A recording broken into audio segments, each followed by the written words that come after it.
ഗോകുലം ഗോപാലന്റെ വീട്ടിലും സ്ഥാപനങ്ങളിലും enforcement ഡയറക്ടറേറ്റിന്റെ raid തുടരുന്നു. കേരളത്തിലും തമിഴ്നാട്ടിലുമായി 5 ഇടങ്ങളിലാണ് പരിശോധന. ഗോകുലം ഗോപാലിനെ ഇഡി ചോദ്യം ചെയ്യുകയാണ്. കള്ളപ്പണം വെളുപ്പിക്കൽ, വിദേശ നാണയ വിനിമയ ചട്ടം ലംഘനം എന്നിവയിലാണ് പരിശോധന. 1000 കോടി രൂപയുടെ വിദേശ നാണയ വിനിമയ ചട്ടലംഘനം നടന്നുവെന്നാണ് ഇഡി പറയുന്നത്. വിവരങ്ങളുമായി നവമി ദിനേശും കോഴിക്കോട് നിന്ന് MS അനീഷ് കുമാറും ചേരുന്നുണ്ട്. ആദ്യം നവമി ദിനേശിലേക്കാണ്. നവമി, ഈ എമ്പുരാൻ സിനിമയ്ക്ക് പിന്നാലെ, അതായത് ആ സിനിമയിൽ തന്നെ പറയുന്നുണ്ട് കേന്ദ്ര ഏജൻസികളെ ഉപയോഗിച്ചുകൊണ്ടുള്ള രാഷ്ട്രീയ വേട്ടയാടലും അതുപോലെ ഇപ്പം കേന്ദ്ര സർക്കാരിനെയോ അല്ലെങ്കിൽ ഭരിക്കുന്ന പാർട്ടിയെയോ വിമർശിച്ചു കഴിഞ്ഞാൽ കേന്ദ്ര ഏജൻസികളെ കൊണ്ട് ഇതുപോലുള്ള ആളുകളെ വേട്ടയാടുമെന്നൊക്കെ എമ്പുരാനിൽ തന്നെ വിമർശനം ഉന്നയിക്കുന്നുണ്ട്.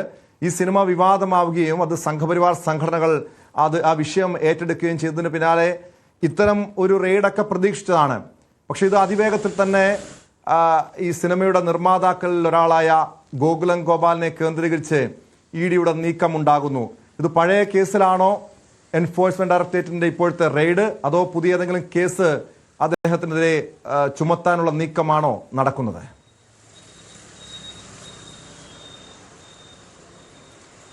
അപ്രതീക്ഷിതമായാണ് ഗോകുലം ഗോപാലന്റെ ഉടമസ്ഥതയിലുള്ള ഗോകുലം ചിട്ടി ഫണ്ട് ഉൾപ്പെടെയുള്ള ചില സ്ഥാപനങ്ങളിൽ എൻഫോഴ്സ്മെന്റ് ഡയറക്ടറേറ്റിന്റെ ഒരു പരിശോധന രാവിലെ തന്നെ ആരംഭിച്ചത്. 5 ഇടങ്ങളിലാണ് പരിശോധന നടക്കുന്നത്. ചെന്നൈയിലെ കോർപ്പറേറ്റ് ഓഫീസ്, കോഴിക്കോട്ട് ഓഫീസ്, വീട്, അങ്ങനെ 5 ഇടങ്ങളിലാണ് പ്രധാനമായും ഈ എൻഫോഴ്സ്മെന്റ് ഡയറക്ടറേറ്റിന്റെ പരിശോധന നടത്തുന്നത്. ഇപ്പോൾ ഈ ഇഡിയുടെ ഒരു വിശദീകരണം ഇതിൽ ലഭ്യമായിട്ടുണ്ട്. അവർ പറയുന്നത് ഇതിനു മുൻപ് തന്നെ ഗോകുലം ഗോപാലിനെതിരെ ഒരു ഈ കള്ളപ്പണ ഇടപാടുമായി ബന്ധപ്പെട്ട ഒരു കേസ് എടുത്തിരുന്നു. അതോടൊപ്പം ഈ ചിട്ടി ഫണ്ടുമായി ബന്ധപ്പെട്ട ചില സംശയങ്ങൾ ഉന്നയിക്കപ്പെടുന്ന സാഹചര്യം ഉണ്ടായിരുന്നു. അത്തരത്തിലുള്ള പരിശോധനകളൊക്കെ അന്വേഷണമൊക്കെ ഇതിനു മുൻപ് നടത്തിയിട്ടുണ്ടായിരുന്നു.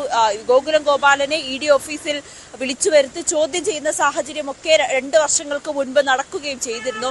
ഈ ഒരു സാഹചര്യത്തിലാണ് ആ ഒരു അന്വേഷണത്തിന്റെ ഭാഗമായി 2 പ്രധാനപ്പെട്ട വകുപ്പുകൾ, അതായത് PMLA, ഫെമ നിയമം എന്നീ 2 വകുപ്പുകൾ എന്നീ വകുപ്പുകൾ പ്രകാരമാണ് ഇപ്പോൾ ഒരു അന്വേഷണം നടക്കുന്നത്. ഇത് രാജ്യത്തിനകത്ത് കള്ളപ്പണ ഇടപാട് നടത്തിയതിൽ, അതായത് മണി ലോണ്ടറിംഗ് ആക്ട് പ്രകാരമുള്ള ഒരു അന്വേഷണം, അതോടൊപ്പം തന്നെ ഫെമ നിയമം, വിദേശ നാണയ വിനിമയ ചട്ടപ്രകാരം ഏകദേശം 1000 കോടിയുടെ കള്ളപ്പണ ഇടപാട് ഗോകുലം ഗോപാലൻ ബന്ധപ്പെട്ട സ്ഥാപനങ്ങളിൽ നടത്തി എന്നുള്ളൊരു കണ്ടെത്തലാണ് ഇഡിയുടെ ഭാഗത്തു നിന്നും ഉണ്ടായിരിക്കുന്നത്. അതിന്റെ അടിസ്ഥാനത്തിലുള്ള ഒരു പരിശോധനയാണ് ഇവിടെ നടക്കുന്നത്.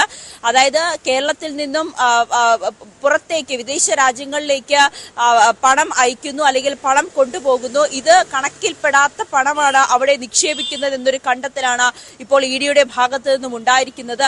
അതോടൊപ്പം തന്നെയാണ് ടോം നേരത്തെ സൂചിപ്പിച്ചതുപോലെ തന്നെ ഈ വിവാദങ്ങൾക്കിടയിൽ നിൽക്കുന്ന എമ്പുരാൻ ചിത്രത്തിന്റെ നിർമ്മാതാക്കളിൽ ഒരാൾ കൂടിയാണ് ഗോകുലം ഗോപാലൻ. ആ ഒരു സാഹചര്യത്തിൽ ഈ സിനിമയുടെ ലാഭവുമായി ബന്ധപ്പെട്ട വലിയ രീതിയിൽ കോടികൾ, 200 കോടി 5 ദിവസം കൊണ്ട് തന്നെ നേടിയെന്ന തരത്തിലുള്ള പ്രചാരണമൊക്കെ ഈ സിനിമയുടെ അണിയറ പ്രവർത്തകർ പുറത്തുവിട്ടിരുന്നു. ഈ ഒരു സാഹചര്യത്തിൽ കൂടി ഈ ഇഡിയുടെ പരിശോധന അതിനിർണായകമാണ്. ഇതിനു മുൻപ് നമുക്കറിയാം, മഞ്ഞമ്മൽ ബോയ്സ് എന്ന സിനിമ ഇറങ്ങുന്ന സമയത്ത് ആ സിനിമയുടെ ഇതുപോലെ 100 കോടി ക്ലബ്ബ് കടന്നു, അല്ലെങ്കിൽ കോടികളാണ് ഈ സിനിമ കളക്ഷൻ നേടിയെന്ന തരത്തിലുള്ള വാർത്തകൾ അണിയറ പ്രവർത്തകർ പുറത്തുവിട്ടിരുന്നു.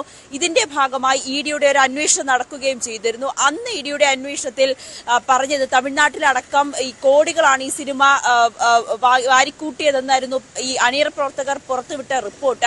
ഇതനുസരിച്ച് ഇഡിയുടെ ഒരു പരിശോധന ഉണ്ടായിരുന്നു. പല തിയേറ്ററുകളിലും എത്തിയപ്പോൾ ഇഡി സംഘത്തിന് മനസ്സിലായത് ഇത്തരത്തിൽ പല തിയേറ്ററുകളിൽ ആള് പോലും കയറാത്ത രീതിയിലേക്ക്, അതിന്റെ വരുമാനം പെരുപ്പിച്ചു കാണിക്കുന്ന തരത്തിലേക്ക് ഇതിന്റെ നിർമ്മാതാക്കളടക്കം കടന്നു എന്നായിരുന്നു. അന്ന് ഇഡി ഇതിലൊരു കള്ളപ്പണം വെളുപ്പിക്കലുണ്ടോ എന്ന സംശയം അറിയിക്കുകയും പിന്നീട് ഇതുമായി ബന്ധപ്പെട്ട നിർമ്മാതാക്കളെ അടക്കം ചോദ്യം ചെയ്യുന്ന സാഹചര്യം സിനിമാ മേഖലയിലെ കള്ളപ്പണം വെളുപ്പിക്കലുമായി ബന്ധപ്പെട്ട സംഭവങ്ങളിൽ, ആരോപണങ്ങളിൽ എൻഫോഴ്സ്മെന്റ് ഡയറക്ടറേറ്റ് കൃത്യമായ നിരീക്ഷണം നടത്തുന്നുണ്ട്, അന്വേഷണം നടത്തുന്നുണ്ട്. പക്ഷേ ഇവിടെ ഈ എമ്പുരാൻ എഫക്റ്റ് ആണോ ഈ ഗോകുലം വ്യവസായിയും സിനിമാ നിർമ്മാതാക്കളിൽ, ഈ സിനിമയുടെ നിർമ്മാതാക്കളിൽ ഒരാളുമായ ഗോകുലം ഗോപാലിനെതിരായ നീക്കം എന്ന രീതിയിലുള്ള വിമർശനങ്ങളൊക്കെയാണ് ഉയരുന്നത്? MS അനീഷ് കുമാറിലേക്ക്. അനീഷ്, ഇപ്പോഴും ഗോകുലം ഗോപാലിനെ ചോദ്യം ചെയ്യുകയാണോ? റെയ്ഡ് അവിടെ തുടരുകയാണോ?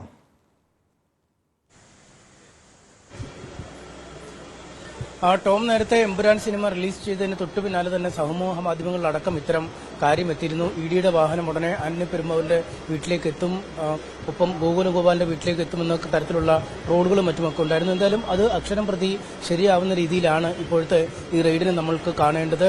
വടകരയിലെ അദ്ദേഹത്തിന്റെ വീട്ടിലും ഈ ഗോകുലം ഗ്രാൻഡ് കോർപ്പറേറ്റ് ഓഫീസിലും റെയ്ഡുകൾ നടത്തുമെന്നാണ് അറിയിച്ചത്. പക്ഷേ ആ വീട്ടിൽ താൻ ഉണ്ടാവില്ല, കോഴിക്കോട്ടേക്ക് എത്തുന്നുവെന്ന് അറിയിച്ചതിനെ തുടർന്നാണ് ഇഡി ഉദ്യോഗസ്ഥർ കോഴിക്കോട്ടെ ഈ ഇവരുടെ കോർപ്പറേറ്റ് ഓഫീസിലേക്ക് എത്തിയതെന്നാണ് മനസ്സിലാക്കാൻ കഴിയുന്നത്. രാവിലെ 11:00 എൻഫോഴ്സ്മെന്റ് ഡയറക്ടറേറ്റിലെ ഉദ്യോഗസ്ഥർ ഇവിടേക്ക് എത്തിയത്. അതിനുശേഷം പ്രാഥമികമായ ചില രേഖകളൊക്കെ പരിശോധിച്ചു. ഈ ഹോട്ടലിന്റെ റിസപ്ഷനിലെത്തി അവിടുന്ന് ചില പ്രിന്റൌട്ടുകളൊക്കെ ശേഖരിച്ച ശേഷം വീണ്ടും മുകൾ നിലയിലേക്ക് പോയിട്ടുണ്ട്. ഇന്ന് ഗോകുലം ഗോപാലന്റെ ഉടമസ്ഥയിലുള്ള ഒരു സ്വകാര്യ ചാനലിന്റെ ഡയറക്ടർ ബോർഡ് യോഗം ഈ ഹോട്ടലിൽ വെച്ച് നടക്കുന്നുണ്ടായിരുന്നു.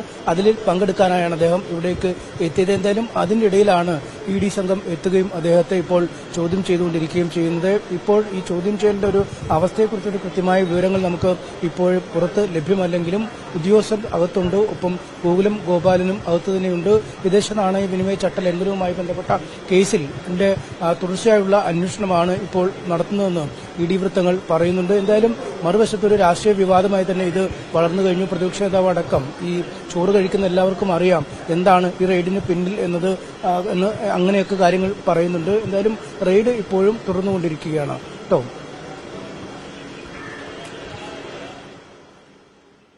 യെസ്, റെയ്ഡ് ഇപ്പോഴും തുടർന്നുകൊണ്ടിരിക്കുകയാണ്. നവമി ദിനേശിലേക്ക് ഒരിക്കൽ കൂടി പോകുന്നു.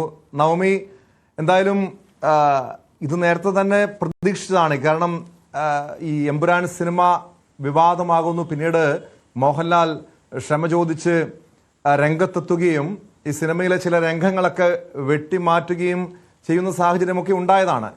പക്ഷെ അതിനുശേഷവും ഈ രീതിയിലുള്ള ഒരു നീക്കങ്ങൾ ഇഡിയുടെ ഭാഗത്തുനിന്നുണ്ടായെങ്കിൽ അത് കൃത്യമായ അജണ്ടയോടുകൂടി അല്ലെങ്കിൽ ഒരു ഇവിടെ ഭരിക്കുന്ന പാർട്ടിയുടെ നിർദ്ദേശത്തോടു കൂടിയുള്ള ഇഡിയുടെ നീക്കമായി തന്നെ കാണേണ്ടതല്ലേ?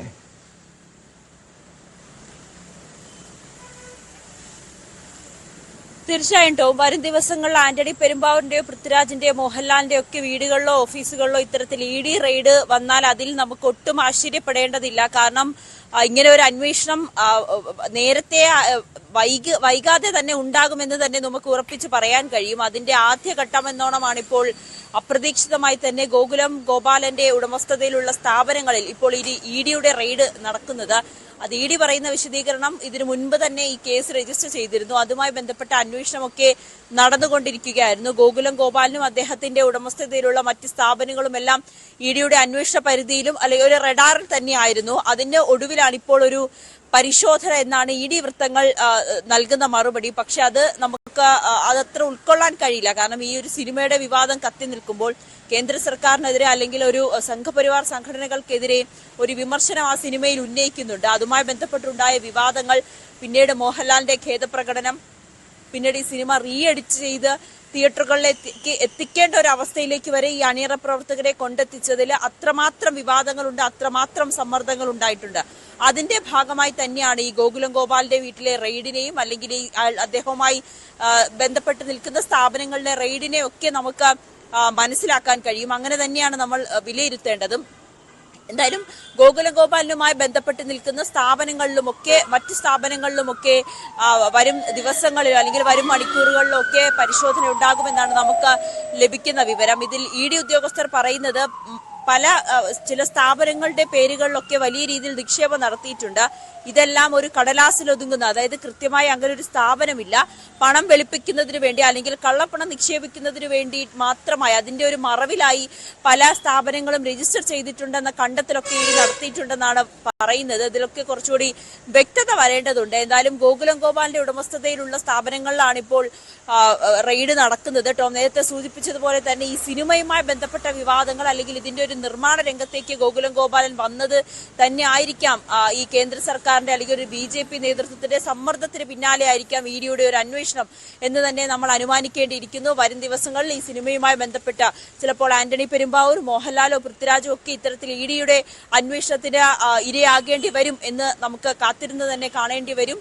എന്തായാലും ആ റെയ്ഡ് രാവിലെ ആരംഭിച്ച റെയ്ഡ് ഇപ്പോൾ പുരോഗമിക്കുകയാണ്. ഇതിൽ പ്രധാനമായും ഇ ഡി കണ്ടെത്തിയിരിക്കുന്നത് ഇതിലൊരു കള്ളപ്പണ ഇടപാടുകൾ നടത്തിയിട്ടുണ്ട്. അദ്ദേഹത്തിന്റെ ഈ ചിട്ടി ഫണ്ടുകളിലൊക്കെ ഇല്ലെങ്കിൽ ഒരു ചിട്ടി സ്വർണം പണയം വെക്കുന്നതിനുമൊക്കെ വലിയ രീതിയിൽ തട്ടിപ്പ് നടത്തിയിട്ടുണ്ട്, അല്ലെങ്കിൽ അതിന്റെ മറവിൽ വലിയ രീതിയിൽ കള്ളപ്പണം വെളുപ്പിക്കൽ നടക്കുന്നുണ്ടെന്നാണ് ഇ ഡി ഉദ്യോഗസ്ഥർ വ്യക്തമാക്കുന്നത്. അത്തരത്തിലുള്ള പരിശോധനകളും ചില രേഖകളുമാണ് ഇപ്പോൾ ഗോകുലം വിദേശ നാണയ വിനിമയ ചട്ടലംഘനം നടന്നുവെന്നാണ് ഇ ഡി പറയുന്നത്. അതിന്റെ അടിസ്ഥാനത്തിലാണ് ഗോകുലം ഗോപാലന്റെ ഓഫീസുകളിലും വീട്ടിലും അടക്കം റെയ്ഡ് നടക്കുന്നത്. എം എസ് അനീഷ് കുമാറിലേക്ക് ഒരിക്കൽ കൂടി പോവുകയാണ്. അനീഷ്, ഇതിന് മുൻപ് ഗോകുലം ഗോപാലിനെ ഇ ഡി ഒരു വർഷം മുൻപ് 1.5 വർഷം മുൻപ് കൊച്ചിയിലെ ഓഫീസിലേക്ക് വിളിച്ചു വരുത്തി ചോദ്യം ചെയ്തതാണ്. അതും സമാനമായ കേസുമായി ബന്ധപ്പെട്ടായിരുന്നു. പക്ഷെ ഇവിടെ ഈ സിനിമ, എമ്പുരാൻ സിനിമ ഇറങ്ങുന്നു, അത് വിവാദമാകുന്നു, അതിന് പിന്നാലെ ഇത്തരമൊരു നീക്കമുണ്ടാകുന്നു.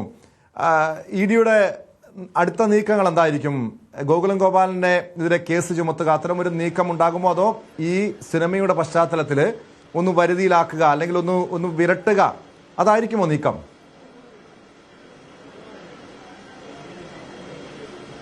രണ്ട് തരത്തിലുള്ള നീക്കവും നമുക്ക് തള്ളിക്കളയാൻ കഴിയില്ല. കാരണം ഈ ചിത്രം ഇറങ്ങി അധിക ദിവസം കഴിയുന്നതിന് മുമ്പ്, അതായത് പിന്നത്തേക്ക് പോലും മാറ്റിവെക്കാതെ കൈയോടുകൂടി തന്നെ ഇ ഡി എത്തിയങ്ങ് പരിശോധന നടത്തിയാൽ ഇതൊരു താക്കീതാണ്. ഈ മറ്റുള്ള സിനിമാ പ്രവർത്തകർക്കടക്കം അല്ലെങ്കിൽ കേന്ദ്രത്തെ വിമർശിക്കാൻ അല്ലെങ്കിൽ സംഘപരിവാർ സംഘടനകളെ വിമർശിക്കാൻ ധൈര്യം കാട്ടുന്നവർക്ക് ഒരു ഷോക്ക് ട്രീറ്റ്മെന്റ് എന്ന രീതിയിൽ ഇത് കൈയോട് കൈക്ക് തന്നെ കാര്യങ്ങൾ ചെയ്യുന്നു എന്ന തരത്തിൽ ആണ് എന്ന് നമുക്കൊരു പക്ഷേ വേണമെങ്കിൽ വിചാരിക്കാം. നേരത്തെ ഈ സിനിമയുമായി ബന്ധപ്പെട്ട് തന്നെ പരിശോധിച്ചാൽ ലൈക്ക പ്രൊഡക്ഷൻസ് എന്ന തമിഴ്നാട്ടിലെ ഒരു പ്രൊഡക്ഷൻ ഗ്രൂപ്പായിരുന്നു ഈ ചിത്രത്തിൽ ആന്റണി പെരുമ്പാവൂരിനോടൊപ്പം ആശീർവാദിനോടൊപ്പം സഹകരിച്ച് ഈ ചിത്രം നിർമ്മിക്കാൻ ഒരുങ്ങിയത്. ലൈക്ക പ്രൊഡക്ഷൻസ് ചില സാമ്പത്തിക പ്രതിസന്ധിയിലായത് കാരണം അവസാന ഘട്ടത്തിൽ ഈ സിനിമയുടെ നിർമ്മാണത്തിൽ നിന്ന് പിന്മാറുന്നു, അല്ലെങ്കിൽ വിതരണത്തിലടക്കമുള്ള കാര്യങ്ങൾ സഹകരിക്കാൻ കഴിയില്ല എന്ന് അറിയിക്കുകയായിരുന്നു എന്നാണ് പുറത്തു വന്ന വാർത്തകൾ.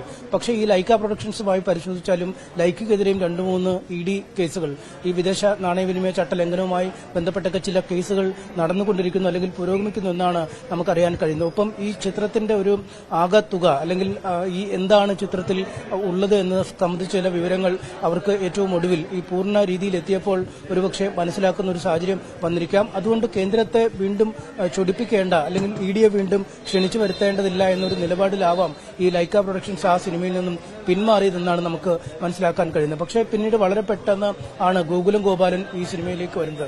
ഗോകുലം ഗോപാലൻ ഈ സിനിമയിലേക്ക് വരുമ്പോഴും ഈ ചിത്രത്തിന്റെ പൂർണ്ണ രൂപം അല്ലെങ്കിൽ വ്യക്തമായ ഒരു ചിത്രം അദ്ദേഹത്തിന് സിനിമയെക്കുറിച്ച് ലഭിച്ചിട്ടില്ല എന്നാണ് അദ്ദേഹത്തിന്റെ പ്രതികരണങ്ങളിൽ നിന്നും പിന്നീട് മനസ്സിലാക്കാൻ കഴിഞ്ഞത്. പൃഥ്വിരാജ് എന്ന സംവിധായകനെയും മോഹൻലാൽ എന്ന നടനെയും വിശ്വസിച്ചു. പ്രത്യേകിച്ചും മോഹൻലാലിനോടുള്ള സൗഹൃദം മൂലമാണ് അവസാന ഘട്ടത്തിൽ താൻ ഈ സിനിമയുടെ ഭാഗമായി മാറിയതെന്ന് ഗോകുലം ഗോപാലൻ വ്യക്തമാക്കിയിരുന്നു. അത് ഈ വിവാദങ്ങൾ വന്നതിന് തൊട്ടു പിന്നാലെ തന്നെ അദ്ദേഹം തന്റെ ഭാഗം വിശദീകരിച്ചു. കാരണം ഇതൊരു വലിയ വിവാദമായി മാറുന്നു. ഒപ്പം ഈ സംഘപരിവാർ സംഘടനകൾ കടുത്ത വിമർശനം ഈ സിനിമയ്ക്ക് നേരെ ഉയർത്തുമ്പോൾ മറ്റ് ആളുകളെ പോലുള്ള മോഹൻലാലിനെയോ പൃഥ്വിരാജിനെയോ ആന്റണി പെരുമ്പാവൂരിനെ പോലെ അല്ല, ശതകോടികളുടെ കാര്യങ്ങൾ കൈകാര്യം ചെയ്യുന്ന കോടിക്കണക്കിന് രൂപ സാമ്പത്തിക ഇടപാടുകൾ, ചിട്ടി വ്യാപാരമുണ്ട്, അദ്ദേഹത്തിന് ഹോട്ടൽ ശൃംഖലയുണ്ട്, ചാനലുകളിൽ അദ്ദേഹത്തിന് ഉടമസ്ഥാവകാശമുണ്ട്, അങ്ങനെ നിരവധി ഇടങ്ങളിൽ നിക്ഷേപം നടത്തിയിരിക്കുന്ന ഒരു ആളാണ്. അതുകൊണ്ട് തന്റെ ബിസിനസ് സാമ്രാജ്യത്തിലേക്ക് ഇ ഡിയോ മറ്റ് കേന്ദ്ര ഏജൻസികളോ കടന്നു കയറിയാൽ അത് വലിയ ദോഷഫലങ്ങൾ ഉണ്ടാക്കുമെന്ന് അദ്ദേഹത്തിന് വ്യക്തമായി അറിയിക്കുകയും ചെയ്യാം. ടോം നേരത്തെ സൂചിപ്പിച്ചത് 2023 ഇതിനു മുമ്പ് കൊച്ചിയിലെ ഇ ഡി ആസ്ഥാനത്ത് വിളിച്ച് വരുത്തി അദ്ദേഹത്തെ ചോദ്യം ചെയ്തു വിട്ടു. പക്ഷേ അതിനുശേഷം കഴിഞ്ഞ 1.5 വർഷമായി ഇതേക്കുറിച്ച് കാര്യമായ ഒരു അനക്കമില്ലാതിരിക്കുകയായിരുന്നു, അല്ലെങ്കിൽ ഇതുമായി ബന്ധപ്പെട്ട എന്തെങ്കിലും തുടർ നടപടികൾ കൈക്കൊണ്ടതായി അറിയില്ലായിരുന്നു. പക്ഷേ വളരെ പെട്ടെന്നാണ് എമ്പുരാൻ സിനിമ റിലീസ് ചെയ്തതിന് തൊട്ടു പിന്നാലെ സംഘപരിവാർ കേന്ദ്രങ്ങളിൽ നിന്നും എതിർപ്പ് വരുന്നു. ഈ ചിത്രം വീണ്ടും റീഎഡിറ്റ് ചെയ്ത് പ്രദർശിപ്പിക്കുന്നു. പക്ഷേ ഈ എതിർപ്പുകൾക്കപ്പുറം ഇന്ത്യയിൽ തന്നെ ഏറ്റവും അധികം കളക്ഷൻ നേടിയ സമകാലീന ചിത്രങ്ങളിൽ ഒന്നായി എമ്പുരാൻ മാറുന്നു. ചുരുങ്ങിയ ദിവസങ്ങൾ കൊണ്ട് തന്നെ 200 കോടി ക്ലബിലേക്ക് എത്തുന്നു. മലയാളത്തിലെ ഏറ്റവും കളക്ഷൻ നേടിയ ചിത്രമായി ഈ വരുന്ന ദിവസങ്ങളിൽ തന്നെ ചിത്രം മാറുന്നു. ഇപ്പോഴും ഈ എഡിറ്റ് ചെയ്ത് തിയേറ്ററുകളിൽ പ്രദർശനത്തിന് എത്തിച്ച ശേഷവും തിയേറ്ററുകളിലെ ആളുടെ വരവിന് അല്ലെങ്കിൽ ഈ ഇടിച്ചു തള്ളി വരുന്ന ആളുകൾക്ക് ഒരു കുറവുമില്ല. ഹൗസ്ഫുൾ ഷോകളാണ് ഇപ്പോഴും പല സെന്ററുകളിലും സിനിമ തുടരുന്നു. ഒരേ നഗരത്തിൽ തന്നെ 10-15 സെന്ററുകളിലാണ് ഇപ്പോഴും ഈ ചിത്രം കളിക്കുന്നത്. അങ്ങനെ എല്ലാ തരത്തിലും അസ്വസ്ഥമാക്കുന്ന ഒരു സിനിമയെ ഇത് മാറിയിരിക്കുന്നു. അതുകൊണ്ട് വളരെ പെട്ടെന്ന് പൊടിതെറ്റി പഴയ 2023 കേസെടുത്ത് വീണ്ടും അദ്ദേഹത്തെ ഒന്ന് വിരട്ടാം എന്ന് തന്നെ കരുതിയിരിക്കാം എന്നാണ് പ്രതിപക്ഷ നേതാക്കൾ അടക്കം പറയുന്നത്. അതുകൊണ്ട് പൂർണ്ണമായും നേരത്തെ നവമി പറഞ്ഞതുപോലെ ഒരു ഈ വിദേശ നാണയ വിനിമയ ചട്ടവുമായി ബന്ധപ്പെട്ട നേരത്തെ എടുത്ത കേസ് മാത്രമല്ല, മറിച്ച് കൃത്യമായ ഒരു സന്ദേശം നൽകുകയാണ്. ഈ ചിത്രത്തിനകത്തെ നായികയ്ക്ക് ഒരു പൊതുയോഗത്തിൽ അവർ പ്രസംഗിക്കുമ്പോൾ അവരെ കൊണ്ടുപോകുമ്പോൾ അവർക്കെതിരെ എടുത്ത കേസ് എന്താ എന്ന് ചോദിക്കുമ്പോൾ അവർ പറയുന്ന PMLA ആണ് ഈ കള്ളപ്പണം വെളുപ്പിക്കലുമായി ബന്ധപ്പെട്ട് സാധാരണ പല നേതാക്കൾക്കെതിരെയും ഈ പ്രതിപക്ഷത്തുള്ള പല നേതാക്കൾക്കെതിരെയും എടുത്ത ഒരു കേസ് കൂടിയാണ്. അതുകൊണ്ട് ED ഒരു രാഷ്ട്രീയ ആയുധമായി മാറുന്നു എന്ന ആക്ഷേപം വളരെ നാളുകളായി തന്നെ ഈ പ്രതിപക്ഷ സംഘടനകൾ മുന്നോട്ട് വയ്ക്കുന്നു. തീർച്ചയായും എമ്പുരാന് കൊടുത്ത പണിയായി തന്നെ ഇതിനെ വ്യാഖ്യാനിക്കുന്നവരുണ്ട്. എന്തായാലും ഗോകുലം ഗോപാലിന്റെ വിവിധ ഓഫീസുകളിലും കോഴിക്കോട് വീട്ടിലും അടക്കം റെയ്ഡ് നടത്തുകയാണ്. ഗോകുലം ഗോപാലിനെ എൻഫോഴ്സ്മെന്റ് ഡയറക്ടറേറ്റ് ഇപ്പോൾ ചോദ്യം ചെയ്യുകയാണ്. എന്തായിരിക്കും ഇനി EDയുടെ നീക്കം എന്നതും ശ്രദ്ധേയമായിട്ടുള്ള കാര്യമാണ്.